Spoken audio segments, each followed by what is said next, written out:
Oh! Kinsley. Kinsley run. Ano? Ay, taray ah.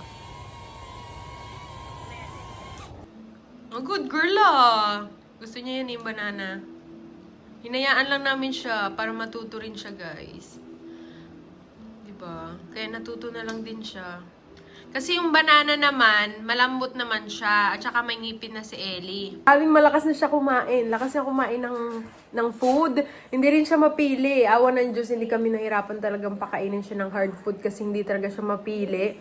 Siguro dahil na rin nung unang pinakain ko siya is, yung parang, totoo yung sabi nila na kapag ka, ito sa experience ko lang, kapag ka papakainin mo yung anak mo, try mong walang lasa talaga, yung wala munang lasa, para sa sunod, hindi sila maging picky pag pakainin mo sila ng mga ibang food. Kasi nga, pag unang beses na pinakain mo sila ng matamis, ganyan, hanap-hanapin nila. Pero si Ellie, ang kinakain niya lang matamis yung galing sa fruits. Pero hindi namin yun pinakain agad sa kanya nung unang beses pa lang na pinapakain namin siya, pinapatry namin siya ng hard food. So, I think yung unang pinakain ko sa kanya is avocado, as in plain na avocado lang talaga.